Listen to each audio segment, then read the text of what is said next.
Hi everyone, I am reading a portion from A Wicked Earl's Widow from the Once Upon a Widow series by author Aubrey Wynne, presented by Itsy Bitsy Book Bits. Chapter 1, Mid-April 1818, Fallsbury Estate, Lincolnshire, England. Eliza rubbed the polished marble set in the stone wall, one gloved hand tracing her husband's name.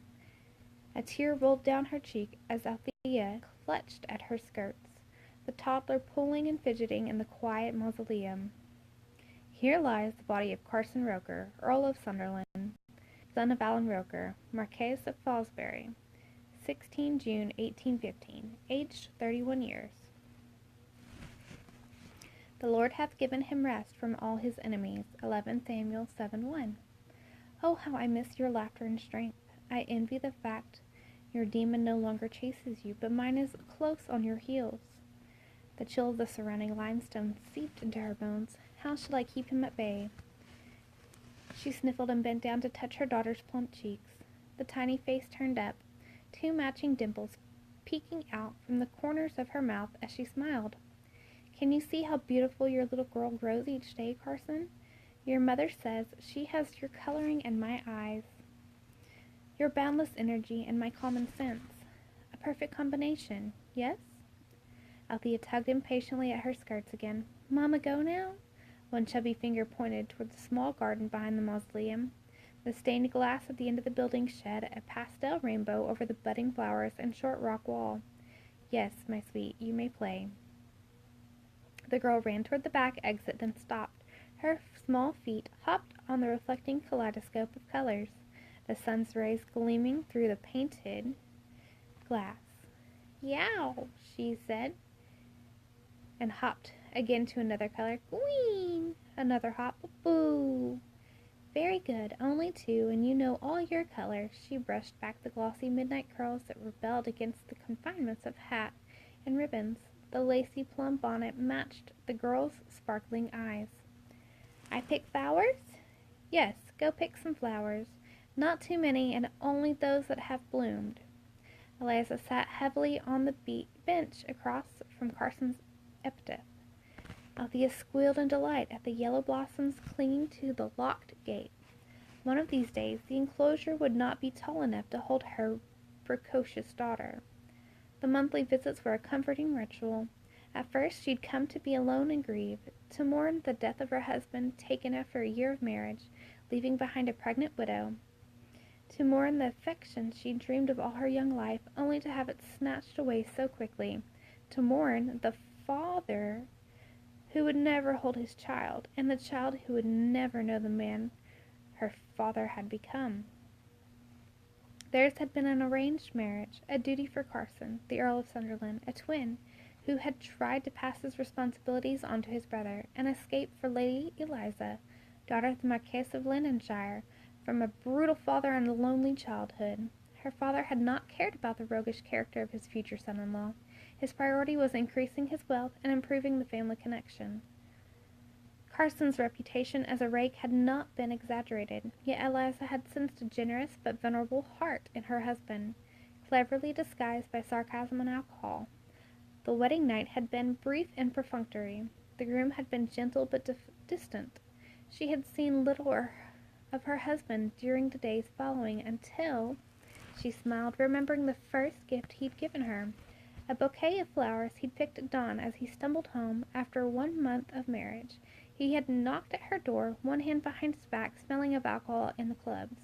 After mumbling an apology for missing the previous night's obligations, he'd handed her a bouquet of crushed violets. They matched your eyes. She had gazed from the mangled petals to the contrite man, intensely interested in his dusty boots. As she put the flowers to her nose, the sweet scent was her undoing. The tears had come unbidden and swift as Eliza clutched the first gift she'd ever received from a man. It had also been the Earl's undoing. He had told her when she gave him a brilliant, watery smile, "By Christ, woman, if you weep over wilted flowers, you'll flood the Thames when I give you jewels." She had only nodded her head and sniffed. Carson had pulled out a handkerchief and awkwardly dried her cheeks. As she looked up at him, their eyes met and held. Something passed between them at that moment. two lost souls finding the same purchase in a storm they'd battled all their lives. He'd kissed her then, his lips gentle and sweet. It had been a different kind of kiss from her wedding night, not polite and careful, but questioning and heavy with need. Her first taste of passion. After that, he'd brought her a small token each time he returned. After 6 months, his visits to the clubs had become less frequent. He would appear at breakfast with steady hands and clear eyes. Carson's father had given Eliza the credit for his transformation. She'd only shook her head. They would never understand the empty space she and Carson filled for one another. He gave her security, protection from a life of abuse, and laughter. He taught her about desire and that all men were not callous and cruel. She leaned on him, pushed him to be better through her adoration, her constant understanding. For the first time in my life, I feel like someone's hero. You make me want to be the man I see in your eyes. They had forged a kinship and found a tentative, fragile love. Eliza had been so happy, so deliriously happy. Then fate had grasped that happiness by the throat and tried to strangle it. But Eliza ignored the devious hand dealt to her and instead rejoiced in Carson's child. Over the past months, this cold place had become a warm refuge. In the beginning, she told him of his family and reported the latest on Ditz. He'd always loved the gossip. It was a way to say thank you to the first man who'd shown her kindness and affection, a way to battle the loneliness after the riding accident and his abrupt death. As time passed, she shared her thoughts almost like a verbal diary. He was close to her in this vault. Words that would never pass her lips elsewhere echoed against these walls. Here Eliza could clear her mind, soothe her soul, and renew her strength. She could feel Carson here, feel him listening and grinning, nodding and frowning. She had grown content with her life. Her in-laws doted on Althea and held them both with great affection. Lady Felsbury had made it clear her daughter-in-law would always have a home with them. That previous life, full of pain and fear, had begun fading into distant memories. Yet the past has a way of haunting the present. Father sent another letter. Eliza heard the tremble in her own voice and bit her lip. I know your family is powerful and he cannot hurt me, but he frightens me, Carson. Mamma, shouted Althea, come see my pretty flowers. Coming, Thea. Eliza waved at her daughter and looked back at the stone as if it would continue the conversation. You know the end of the war wreaked havoc on Papa's investments. His partner, Mr. Bellum, wants an heir and respectability in his dotage, a young wife with connections. The old man has increased his bid to marry me. Eliza gripped the bench, her nails scraping against the ironwork, turning her knuckles white. I've stood firm, Carson. Even when he threatened to beat Mamma every night, I stood firm for our daughter. Althea screeched and called again, her voice shrill. Now, Mamma! Mamma! Fear wrapped around Eliza's heart and squeezed. She picked up her skirt and ran to the small garden. A man sat on the stone fence, his back to her, with a tall black hat covering his head. Althea writhed on his lap. Her violet eyes darkened with rage as she fought against the stranger who held her. Eliza could feel the evil seeping from the figure and knew those icy gray eyes before he turned to face her.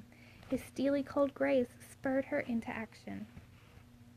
Althea, she called as she pulled on the little girl's arms. Give her back, you monster. Let's not frighten the poor chit. I am her grandfather. Lord Landenshire stood, Althea trapped in his firm grip. Why don't you introduce us? What are you doing here? What do you want? Her heart raced, and she struggled for calm. He'd aged, the lines deep and craggy around his eyes and mouth. Life had not gone his way the past few years, and when things did not go well for the Marquess of Landenshire, someone always paid a price. A tremor ran through her body. Her fingers curled, wanting to scratch the brute's eyes out. She would not cower, would not feed his appetite for fear. At this moment, Eliza could kill him without a second thought to save her baby. Oh, come now. You know what I want. How many letters have I sent? He tossed the girl up in the air, her skirt billowing out as she descended back into her grandfather's arms. With a grunt, Althea gave a mighty kick and caught her captive in the chin.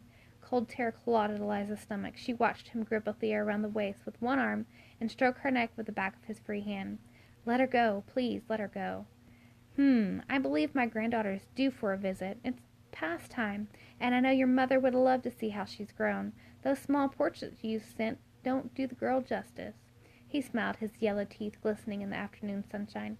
I can still bring you to heel, you damned little trollop." She set her shoulders straight, her chin out. "Kidnapping is beyond even you, I would think. I'm a marquise, and her grandfather. You lacked wit. No one would accuse me of kidnapping, but it would certainly get you back under my roof." His smile held no warmth. "And we both know I would be able to convince you once you were home." "You've already sold the property for my dowry? How much more could you possibly need?" "It's gone. In a moment of desperation I hoped to double that amount. It would have been just enough if I had won the last hand. I still say the scoundrel cheated," he shrugged. "So here we are. As my daughter, you must obey me, at least until you are 21. I will not marry that vile, ancient man and bring my daughter into a home without love. She is happy and well cared for, and I don't give a bloody hell where the brat goes. It's you I need. I'm at a standstill and in need of a blunt. This marriage will set things right for me." His fingers slowly wrapped around Althea's neck and stroked the top muscles as the girl swallowed. "Such a fragile thing, isn't she? How easily I was able to take her." A sob escaped Eliza's throat. She reached out, grabbed Althea's arm, and pulled with all her might. Landonshire let go of the pair, and they flew backward, landing hard on the grass. Althea clutched at Eliza's neck, whimpering and hiding her face. "Watch over your daughter closely when you put her to bed, and pull the mauve counterpane over her tiny body. Beware if she wanders while you read under your favorite oak. It overlooks that lovely Swan Fountain, yes?" He stood over them, blocking the sun, his face shadowed with only the pale flash of his eyes and teeth visible. "Accidents happen so quickly." "My dower share. I receive it quarterly. It's yours." She hated the whine in her voice, the fear that gave her father his strength. Panic overtook her courage as more horrid thoughts crowded her brain. How did he know what Althea's bedroom looked like? Had he been watching them during their afternoons in the garden? "Mamma, my solicitor will take care of the transfer. Just leave us alone." Her voice fell to a whisper. "Please." "Negotiations are no longer an option. You know what you must do." He bent down and placed his hands on her shoulders, raising her to a sitting position. She clutched Althea to her chest as he pulled her to her feet. "I understand the entire family will be in London next week." "What luck!" "It happens I will be visiting my partner. I will call on you at Lord Salisbury's town-house and suggest a ride to give you all the news from home. We will spend a pleasant afternoon with Mr. Billum and announce the betrothal that evening. Do you understand?" Eliza tried to stem the quaver that had begun in her legs. "Be strong. The Marquess will not let him hurt Althea." His fingers gripped her jaw and squeezed, his short nails digging into her soft skin. She shut her eyes against the familiar pain, holding back the tears of anger and frustration. "Do you understand?" he hissed. She nodded, knowing there would be bruises. "That's my sweet girl." He kissed the top of her head and gave her a wink. "It will be good to see you again, Eliza. Perhaps after you wed. I'll let your mother come stay with you for an extended visit. If you both behave, it will be my wedding gift to you and Mr. Billum." He stooped to pick up his hat, brushed it off, and strode off whistling. Chapter 2. Eliza stared at the red marks along her jaw, and the nightmare came flooding back. The bruises, broken bones, and constant confinement. She closed her eyes, trying to push the memories to the dark corners of her mind. Mamma's gaunt face haunted her dreams these days. Guilt, she supposed, for being the one to escape. She prayed God would not let her mother suffer for Eliza's lack of obedience. But since this afternoon she'd wondered if she'd ever had a choice. She dressed slowly for dinner, choosing a somber gray dress to fit her mood. If the Marquess and Marchioness would allow Althea to remain with them, she would obey her father. Her throat swelled and she swallowed the lump, realizing her relationship with Althea would become distant.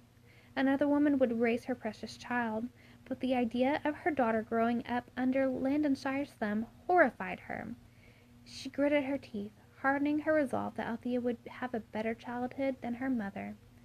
That vile man would always be in Eliza's life, watching over her until the day he died. She would never escape his controlling reach, and she could not live looking over her shoulder, wondering where he might appear next.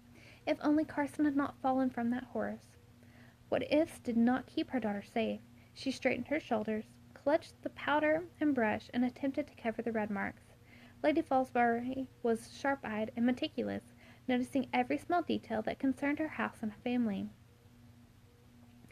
The elder woman would not let her go without a fight if she thought Eliza had been coerced in any way. The decision was difficult enough without her in-laws trying to come to her rescue. She would survive. Perhaps the decrepit Mr. Billum was in ill health. Mayhap he was even kind. Her father might even keep his word and allow her mother respite with Eliza. She blinked back the tears and concentrated on covering the dull red prints marring her pale skin. It seemed her fairy tale had ended without happily ever after. "My dear, you look pale. Would you like a cordial?" Lady Salisbury's eyes narrowed. "Are you feeling well?" "Yes, thank you. I'm a bit tired. Althea's well of energy is bottomless, but she's finally spent." She sat down in a chair on the opposite side of the room, presenting her profile with the faintest mark, and prayed her face was shadowed. "I have already kissed her good night and sent her to bed. I brought back a gift for my granddaughter. Since I haven't seen her in 2 weeks, I told the governess to bring her down for a short while." Lord Salisbury gave her a sheepish grin. "I hope you don't mind." "Really, Chester, if you were concerned, you would have asked her first," chided his wife. "Strange. That voice sounds more like you, Lydia, than Eliza." He bent with a wicked grin, and kissed his wife soundly on the mouth. "That would stop any arguments for a bit. You'll get your trinket later." He wiggled his bushy silver eyebrows. "Thank you."